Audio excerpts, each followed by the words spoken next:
সুপ্রভাত বন্ধুরা, কেমন আছো তোমরা সবাই? আশা করি তোমরা সবাই ভালো আছো আর আমিও বেশ ভালো আছি।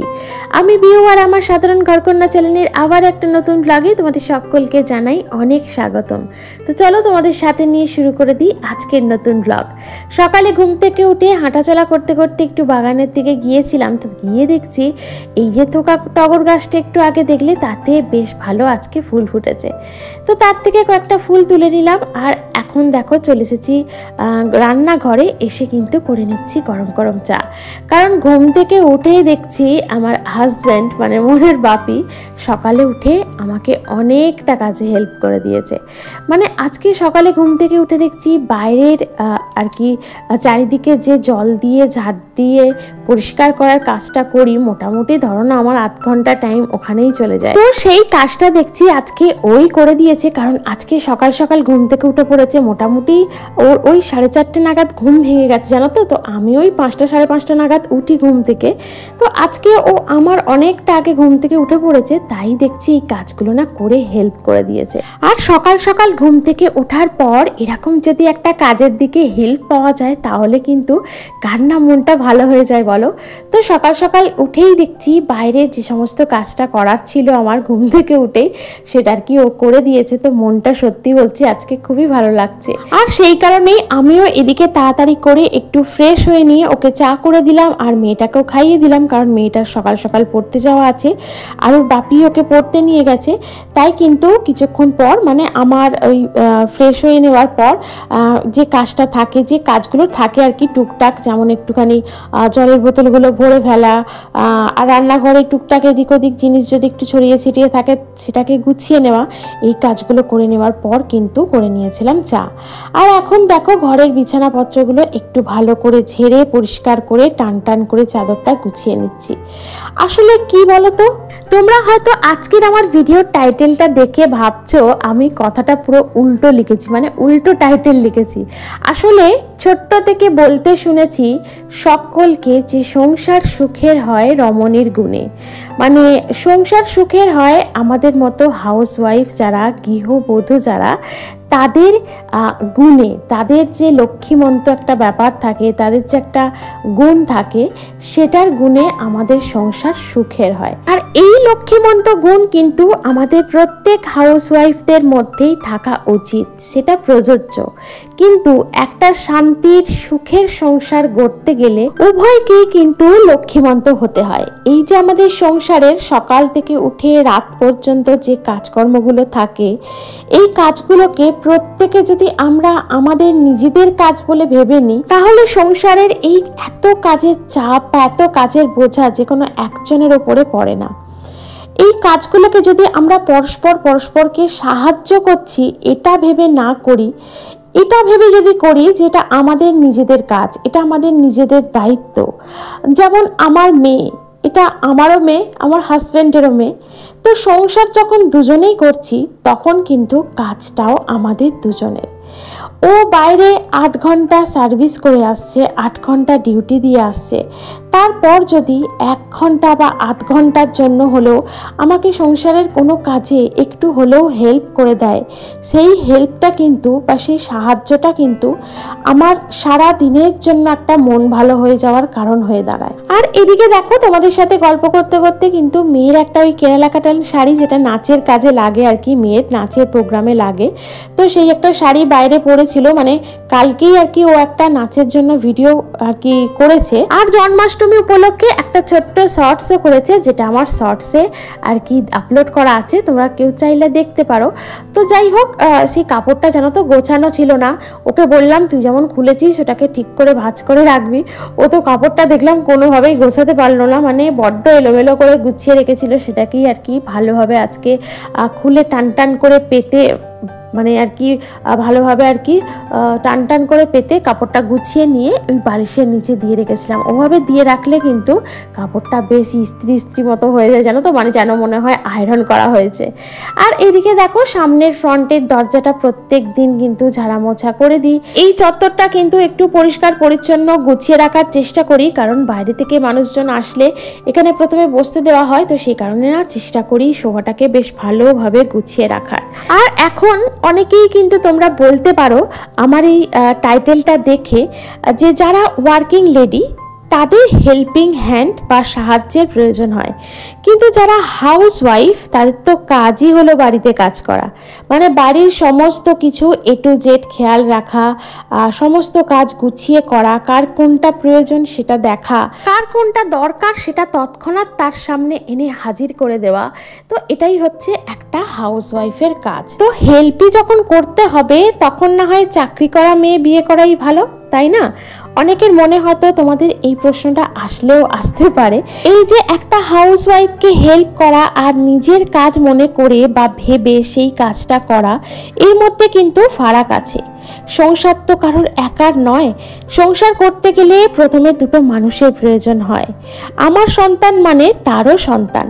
আমার মেয়েকে খাইয়ে দেওয়া, একটু স্কুলের জন্য রেডি করে দেওয়া বা পড়তে নিয়ে যাওয়া, এগুলো করা মানে হেল্প করে দেওয়া নয়, এগুলো করা মানে নিজের দায়িত্ব পালন করা, একটু হলেও কোথাও নিজের দায়িত্ব পালন করে দেওয়া। কোনো দায়িত্ববান পুরুষ যদি 8 ঘন্টা বাইরে কাজ করে 1 ঘন্টা বাড়ির কাজে সাহায্য করে, তাহলে কিন্তু সেটা হেল্প করা নয়, একটু হলেও তার কাজ, তার দায়িত্ব পালন করা। আমরা তো 24/7 কাজ করতেই থাকি। ঘুমানোর জন্য শরীরটি খুব দরকার, মানে ঘুমটা আমাদের শরীরের জন্য প্রচণ্ড দরকার, না হলেই ক্লান্ত হয়ে পড়ব, শরীর অসুস্থ হয়ে যাবে, তাই ঘুমাতে যাই। না হলে তো এক এক সময় বিশ্বাস করো মনে হয় যে সারা রাত জেগে থেকে পরের দিনের কাজগুলো একটু এগিয়ে নিই। আর এখন দেখো তোমাদের সাথে গল্প করতে করতে কিন্তু আমার ঘরের মোটামুটি সমস্ত কাজ একটু একটু করে এগিয়ে গেছে। আর ঘরদোর তো ঝাড় দিয়ে পরিষ্কার করেই দিয়েছি, আর এখন দেখো ঘরদোরটা সমস্তটা মোছামুছি করে নিয়ে আর এখন কিন্তু স্নানটাও সেরে নিয়েছি। আর আমি স্নান করার সময় কিন্তু এভাবেই অল্প অল্প একটু একটু করে কেচে নিই, কারণ স্নান করার পরে যদি আমি কাচাকাচি নিয়ে থাকি তাহলে কিন্তু কি হবে বলো তো, মানে কাচাকাচি করতে করতে না আমি প্রচণ্ড পরিমাণে ভিজে যাই। মানে যতই ভাবি নিজেকে সাবধানে করে কাচাকাচি করব, তো জানি না কেন সেই কাচাকাচি করতে গিয়ে মানে ভালো রকম আমি ভিজে যাই। তো সেই কারণে চেষ্টা করি ওই স্নান করার সময় একদম কাচাকাচি করে পরিষ্কার পরিচ্ছন্ন হয়ে স্নান করে বেরিয়ে আসবো। আর এদিকে মোটামুটি সমস্ত মানে কাজ কমপ্লিট, স্নান কমপ্লিট, কাচাকাচিও কমপ্লিট। এখন বাকি আছে পুজোটা আর রান্নাটা, এই দুটো মেন কাজ, এই দুটো কিন্তু এখন বাকি আছে। আর এই কাপড়টা পরে কিন্তু কালকে ওই ছোটদিদের বাড়ি গেছিলাম নারায়ণ পুজোর জোগাড় করতে, তো সেই কারণে আজকে কাপড়টাও কেচে নিলাম। আর কি বলতো, এটাতে ভাবছিলাম একটু মার দেবো, কারণ একদম নেতিয়ে গেছে জানো তো কাপড়টা। তারপরে ভাবলাম যে না থাক, মার দেবো না। আর কাপড়টা কি বলতো বেশ অনেক দিনই হয়ে গেছে, এবার ভাবছি ওই পুজো টুজো মানে কাছাকাছি পুজো টুজো দিতে যাওয়া অথবা ওই পুজোর জোগাড় করা, বাড়িতে পুজো থাকলে এই কাপড়টা পরেই আর কি পুজো টুজো করে নেবো। তো ভাবছি এটাকে আর কি তোলা, একদমই ওই তোলা কাপড়ের মতো রাখবো না, এটাকে আর কি কাছাকাছি রাখবো, যাতে হাত বাড়ালেই টুক করে পাওয়া যায় আর কাজের সময় পরে নেওয়া যায়।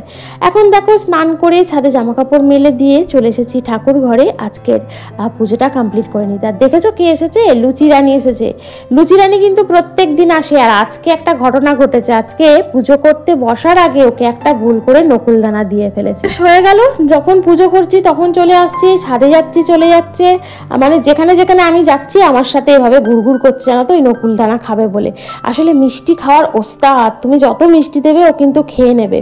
আর এই নকুলদানা খাওয়ার লোভে কিন্তু দেখো এখন চলে এসেছে পুজোর কাছে।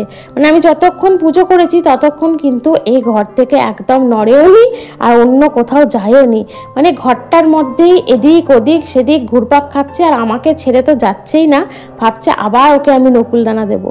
আর বেশি মিষ্টি খাওয়া কিন্তু এদের পক্ষে আবার খারাপ জানো তো। তো এত ঘুরপাক খাচ্ছিল, মাঝে মাঝে আবার একটুখানি মায়াও করছিল। যাই হোক পুজো টুজো শেষ করে নিয়ে কিন্তু ওকে আবার আরও দুটো নকুলদানা দিয়েছি।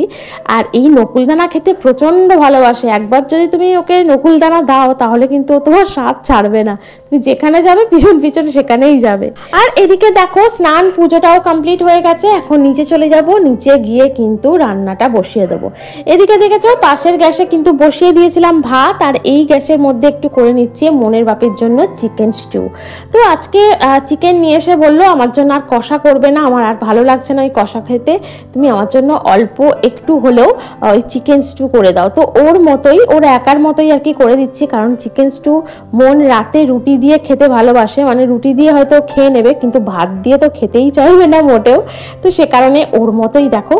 আর বলেছিল যে খুব অল্প আনাজপাতি দেবে, এমনিও তো আনাজপাতি বেশি খেতে চায় না ওর বাপি, তো ওর একার মতোই করছি যে কালে, তো অল্প অল্পই আনাজ অল্পই চিকেন দিয়েছি, মানে যতটা দিলে আর কি নষ্ট হবে না ততটাই দিয়ে করছি। আর আমার আর মনের জন্য কিন্তু পরে একটু চিকেন কষা করে নেবো। আর এখন দেখো মনের বাপির জন্য একটু চিকেন আর কি স্টু বসিয়ে দিলাম। ওই তেলের মধ্যে একটু মানে গরম মশলা ফোড়ন দিয়ে আর তার মধ্যে একটু পেঁয়াজ কুচি দিয়ে হালকা ভেজে তার মধ্যে আর কি আনাজপাতি দিয়ে চিকেনটা দিয়ে বেশ ভালো করে মানে ভেজে নিয়ে, খুব লাল করে নয়, হালকা একটু ভেজে নিয়ে তার মধ্যে আর কি একটু নুন দিয়ে আর ঢাকা দিয়ে দিয়েছি। নামানোর আগে একটু গোলমরিচের গুঁড়ো দিয়ে নামিয়ে নেবো। গোলমরিচের গুঁড়ো, বাটার এসব দিয়ে নামানোর সময় নামিয়ে নিলে কিন্তু খেতে দুর্দান্ত হয়। আমি যেহেতু বাটারটা অ্যাভয়েড করব, যেহেতু মনের বাপি তেল ঘি খায় না, সে কারণে কিন্তু বাটারটা দেব না। ওই যতটুকু হালকা তেল দিয়ে কষিয়েছি তার মধ্যেই, আর চিকেনের মধ্যে তো একটু দেখবে চিকেন বয়েল করলে একটু হালকা হালকা চিকেনের থেকে কিন্তু তেল ছাড়ে, তো এটা দিয়েই আর কি করে নিয়েছিলাম। আর দেখো এখন নামিয়ে নেবো, আনাজগুলো সমস্তটাই গলে গেছে আর এখন নামিয়ে নেবো। তার আগে দিয়ে নিলাম একটু হালকা করে গোলমরিচের গুঁড়ো। তো এভাবেই কিন্তু আমি একদম হালকা করে মনের বাপিকে মাঝে মধ্যেই চিকেন স্টু করে দিই, তো আজকেও সেভাবে করে দিলাম। আর করে নেবো একটা পাবদা মাছ আছে জানো তো, তো সেই পাবদা মাছেরই একটু ওই কাঁচা লঙ্কা চিরিয়ে একটু ঝাল করে নেবো। আসলে সেদিনে 4-5টা পাবদা মাছ নিয়েছিলাম, তো তার মধ্যে দেখলাম যে মন তো খাবে না, বেকার অতগুলো করে নষ্ট হবে, সে কারণে মনের বাপির জন্যই এক পিস তুলে রেখেছিলাম। তো যাই হোক, বৃহস্পতিবার দিন তো খাওয়া হয়নি, সে কারণে আজকেই করে দিলাম। আর সামনে দিন মানে আসছে দিন ভাদ্র মাসের 1 তারিখ, তো এই ভাদ্র মাসের 1 তারিখ মানে হচ্ছে আমাদের আঁশ পেঁয়াজ খাওয়া বন্ধ একটা মাসের জন্য, মানে আমরা ভাদ্র মাসে পুরোপুরি নিরামিষ খাই। যেহেতু আমাদের ঠাকুর, আমাদের যে গুরুদেব, তার জন্ম মাস, তো শ্রীকৃষ্ণ ভগবানেরও জন্ম মাস ভাদ্র মাস, তো উভয়ই আর কি পালন হয়ে যায় আমাদের। অনেকেই আছে শ্রাবণ মাস পালন করে, শ্রাবণ মাসের সোমবার বলো বা পুরো গোটা শ্রাবণ মাস বলো নিরামিষ খায়। তো আমরা এই শ্রাবণ মাসটা পালন করি না বা সোমবারটাও সেভাবে পালন করি না। এদিকে ভগবান শ্রীকৃষ্ণ বলো বা আমাদের গুরুদেব বলো, এনাদের যে জন্ম মাস ভাদ্র মাস, এই ভাদ্র মাসটা কিন্তু আমরা পালন করি। পুরো ভাদ্র মাসটা কিন্তু আমরা মাছ মাংস পেঁয়াজ রসুন আর ডিম, কোনো আঁশ খাবার বা বাইরের খাবার এই সমস্তটা খাই না, এগুলো সমস্তটা অ্যাভয়েড করে চলি। ঘরের মধ্যে একদম সাদা সিম্পল যেমন রান্না হয় ঘরোয়া রান্না, সেভাবেই রান্না করে খাই। আর সেই কারণে ফ্রিজটা তো ফাঁকা করতে হবে, ওই 1 পিস মাছ রেখে আর কোনো লাভ নেই, সেই কারণে পুরোপুরি আর কি ফ্রিজটা আজকে ফাঁকা করে নিলাম। এবার কিন্তু গতকাল বলো বা পরশু বলো হাতে একটা সময় নিয়ে ডিপ ফ্রিজটা পরিষ্কার করবো, মানে টোটাল পুরো ফ্রিজটাই আর কি ভালো করে পরিষ্কার করে নেবো। এদিকে দেখো তোমাদের সাথে গল্প করতে করতে আমার চিকেন কষাটাও কিন্তু একদম রেডি। এবার কিন্তু খেয়ে নেবো আজকে দুপুরের লাঞ্চ। তো আজকে দুপুরে একটু ভিন্ডি ভাতে দিয়েছিলাম, যেটা মন দেখো প্রথম পাতের ভাতেই খেয়ে নিয়েছে। ও ভিন্ডি খেতে খুব ভালোবাসে, ভিন্ডি দেখলে আর তর্স হয় না জানো তো, সঙ্গে সঙ্গে খেতে থাকে। ও একমাত্র এই সবজিটাই খায়। আর এদিকে দুপুরে লাঞ্চ টাঞ্চ করে নিয়ে বাসনপত্র যে কটা পড়েছিল মাজার পর দেখছি আকাশটা একদম অন্ধকার করে এসেছি জানো, দেখে মনে হচ্ছে সেই সন্ধে হওয়ার আগে মুহূর্ত যেরকম অন্ধকার অন্ধকার মতো থাকে না, তো ঠিক সেই রকম করে এসেছি। আগে ছাদে গেলাম, কারণ ছাদে যে কটাই জামা কাপড় থাক, অল্পই থাক আর অনেক থাক, সে কটা কিন্তু হঠাৎ করে বৃষ্টি আসলেই ভিজে যাবে। আর দেখেছো আকাশে কত মেঘ, একদম মেঘের ঘনঘটা যাকে বলে। তো ছাদে গিয়ে তাড়ি করে সমস্ত জামা কাপড় তুলে নিয়ে চলে আসলাম নিচে। আর তারপর একটু রেস্ট নিয়েছিলাম, রেস্ট নেওয়ার পর কিন্তু করে নেব আজকের সন্ধ্যার বিনতি প্রার্থনা। তো এই জামা কাপড়টা তুলতে এসছি, এখন কিন্তু ঘড়ির কাঁটায় বাজে মোটামুটি ওই 3:30, কেউ বলবে এখন 3:30 বাজে, যেন মনে হচ্ছে সন্ধ্যা হব এই মুহূর্তটা। আর কি বলতো, এখন কিন্তু বৃষ্টি আসার আগে অতটা বোঝাও যায় না, হঠাৎ করে বৃষ্টি চলে আসে, এই দেখবে রোদ, এই দেখবে সঙ্গে সঙ্গে মানে বৃষ্টি পড়ছে, রোদের মধ্যেই পারলে বৃষ্টি পড়ে আর কি, এরকম একটা ব্যাপার। তো হঠাৎ করে না বোঝাও যায় না জানো তো। ছাদে গিয়ে দেখি মানে জামা কাপড়গুলো, মানে শুকনো জামা কাপড়গুলো আধা আধা করে ভিজে গেছে। মানে কি বলতো, মানে শুকনো পরিষ্কার জামা কাপড়ের উপরে এক ফোঁটা জল পড়লেই দেখবে অনেকটা জায়গা জুড়ে যেন মনে হয় ভিজে গেছে। যাই হোক, এদিকে জামা কাপড়গুলো তুলে নিয়ে একটু জাস্ট রেস্ট নিয়ে বললামই তো সন্ধ্যার বিনতি প্রার্থনা। এখন আমাদের প্রেয়ার টাইম হচ্ছে 6:08, তো 6:08 বাজলেই কিন্তু আমরা সন্ধ্যাকালীন আর কি বিনতি প্রার্থনা শুরু করে দিই। আর যেটা আজকে তোমাদের সাথে আলোচনা করলাম, এই যে একটা টপিক, এই যে একটা উল্টো টপিক, মানে আমরা যে কথাটা ছোট থেকে শুনে এসেছি তারই একটা উল্টো কথা, যে সংসার সুখের হয় পুরুষের গুণে। তো কি বলতো, মাঝে মধ্যে না আমার মাথায় এইসব চিন্তাধারা আসে, যেগুলো তোমাদের সাথে আমি চেষ্টা করি আমার এই ভিডিওর মাধ্যমে শেয়ার করার। জানি না তোমাদের কতটা পছন্দ হয়, তোমাদের কতটা ভালো লাগে। আসলে কি জানো তো, একটা সত্যি কথা হলো, একটা সুন্দর গোছানো পরিপাটি সুখের সংসার পেতে গেলে নিজেরা নিজেদের দায়িত্ব নিয়ে পাশে থাকতে হয় একে অপরের। যেহেতু সংসারটা আমাদের দুজনের, তাই এভাবেই ভালো থাকতে হয়, আর এইভাবে কিন্তু ভালো রাখতেও হয় একে অপরকে, আর এভাবেই ভালোবাসাকে বাড়তে দিতে হয়। এটাই কিন্তু আমি মনে প্রাণে বিশ্বাস করি। আর এদিকে দেখো প্রার্থনাও শেষ, আর আমাদের সন্ধে দেওয়াও কমপ্লিট। আর তারপর কিন্তু নিচে চলে গিয়ে করে নিয়েছিলাম 1 কাপ গরম গরম চা, আর সাথে ছিল আমাদের গোপু সোনার জন্মদিনের কেক। তো এটাই কালকে ছর্দি দিয়েছিল, তো ফ্রিজে রেখেছিলাম, এখন কিন্তু খেয়ে নিচ্ছি। তো এই হচ্ছে আজকের আমাদের সন্ধ্যার টিফিন, চা আর কেক। তো আজকের ভিডিওটা এখানেই রাখলাম। তোমাদের যদি আজকের ভিডিওটা আমার ভালো লেগে থাকে, আজকের টপিকটা ভালো লেগে থাকে, তাহলে অবশ্যই কিন্তু একটা লাইক করে দিও, কমেন্ট করো, আমার চ্যানেলটিকে সাবস্ক্রাইব করে আমার পাশে দেখো প্লিজ। দেখা হচ্ছে পরবর্তী ব্লগে। শুভ সন্ধ্যা, টাটা।